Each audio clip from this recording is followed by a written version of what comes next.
Your mind is smarter than you give it credit for. Even the strangest feelings make sense once you know why. Let's find out together. You are texting someone you were obsessed with 3 days ago. Then they type, hey hey, instead of haha, and something in your chest just closes, not slowly, instantly, like a door slamming on feelings that were real an hour earlier. You didn't choose this. Nobody sits down and decides to stop liking someone over a text message. It just happens.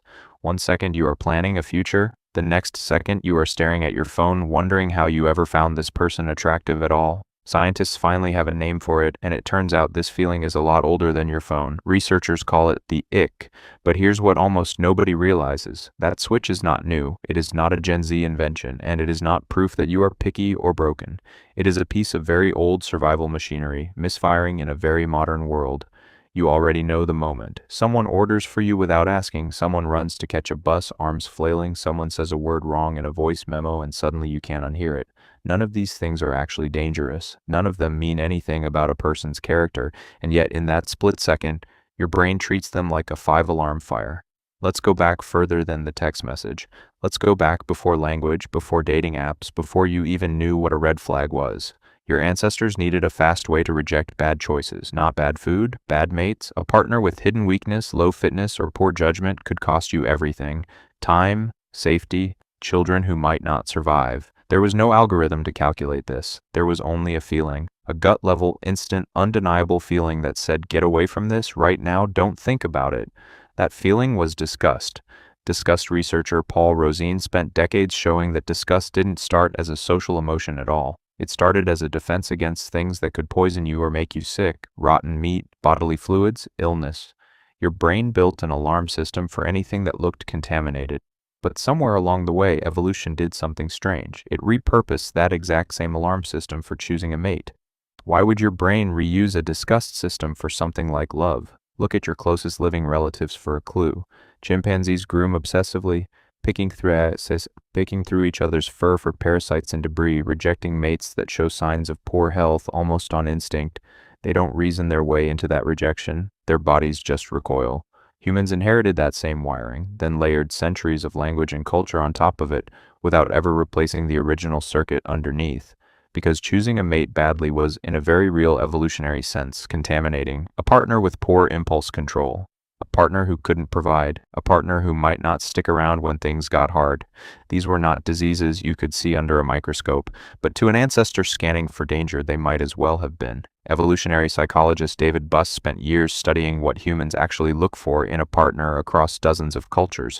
One thing showed up again and again. Humans are not just looking for attraction. They are constantly, quietly scanning for deal breakers, signs of unreliability, signs of low investment, signs that this person might drain you instead of support you. Most of that scanning happens completely below conscious awareness, so when your brain spots one of those signs, it doesn't send you a polite memo. It hijacks the fastest, oldest alarm system available.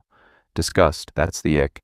In 2025, a research team led by Brian Collison, along with Eliana Saunders and Chaelin Yin, decided to actually study this feeling instead of just joking about it online. They started by analyzing hundreds of videos tagged with the ick, cataloging what actually triggered that gut drop moment in real people. The results were almost never about looks. People described being iced out by a nightclub Shazam search, by someone saying "wow" without me after finishing a task alone, by oversharing on social media, by a specific tone of voice, a specific laugh, a single overly confident gesture. Tiny behaviors, almost nothing to do with appearance and almost everything to do with a flash of perceived weakness, neediness, or social misjudgment. Then the researchers surveyed over 100 single adults from their 20s into their 70s. 64% had felt it, on average about 6 times. One person reported it 300 times, which raises an obvious question. If the ick is ancient survival wiring, why does it fire so much more for some people than others? The study found 3 traits that predicted it. Disgust sensitivity, meaning how easily your body reacts to anything unpleasant. Perfectionism, meaning how rigid your internal standards are. And narcissism, meaning how much you expect a partner to. Reflect back your own status and desirability. People high in these traits didn't just feel the ick more often. They felt it faster and they acted on it harder. 1 in 4 people who felt the ick ended the relationship immediately. Another large group ended it soon after. Only about a third pushed through the feeling at all. Here's the part that should make you a little uncomfortable. Women reported experiencing the ick far more often than men, roughly 75% compared to 57%. Why the gap? Some of this may be biological. Historically, choosing a partner carried different stakes for the parent who carried and raised offspring, which may have sharpened certain alarm systems over time, but some of it is almost certainly cultural, amplified by an entire online ecosystem now built around naming, sharing, and even performing the ick as content, which means the feeling might be ancient, but the volume knob is brand new. Think about your own life for a second. Has anyone ever done something small, something objectively harmless, and you felt your whole body pull away like they had done something unforgivable? That was not you being shallow. That was a very old alarm system reacting to a modern gesture it was never built to interpret. Your ancestors' brains were never designed to judge someone's texting style, their choice of shoes, or the exact pitch of their laugh. But the system doesn't know that. It just knows something felt wrong, and it reacts the only way it knows how. Fast, absolute, and completely convinced it just saved your life.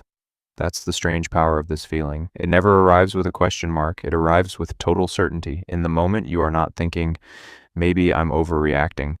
You are thinking, get away from this person, with the same clarity you'd feel smelling spoiled milk.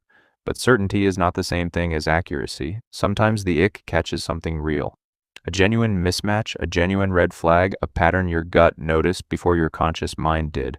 Other times the ick is just an ancient disgust reflex firing at the wrong target, punishing someone for being human in a moment when you expected them to be flawless.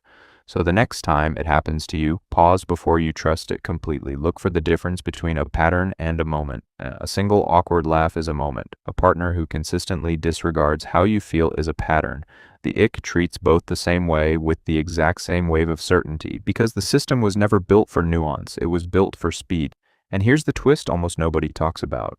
Some researchers now describe something like a reverse ick, where a person deliberately tolerates small awkward moments early on and finds their attraction growing stronger instead of weaker. It's the same alarm system, just recalibrating in real time as your brain gathers more evidence that this person is actually safe, which means the ick is not fixed, it can be trained, softened, and in some cases completely overridden by trust, because the feeling that just closed that door in your chest is not proof of who they are. It's proof of how old your brain really is, and somewhere between disgust built to keep you from getting sick and disgust that ends a relationship over a text message, your ancestors' oldest survival tool has become your generation's most confusing feeling. Scroll through enough comment sections and you'll see people arguing about whether the ick means something or means nothing at all. Both sides are missing the same detail. It's not a verdict, it's a reflex borrowed from a much older job, now running on brand new data it was never trained to read. You are still texting someone you were obsessed with 3 days ago, except now you know the truth. That hey didn't break something in you. It just woke something up that has been running since long before either of you existed. Don't scroll away yet. Tap like, hit subscribe, and turn on notifications. Trust me, you don't want to miss what's next.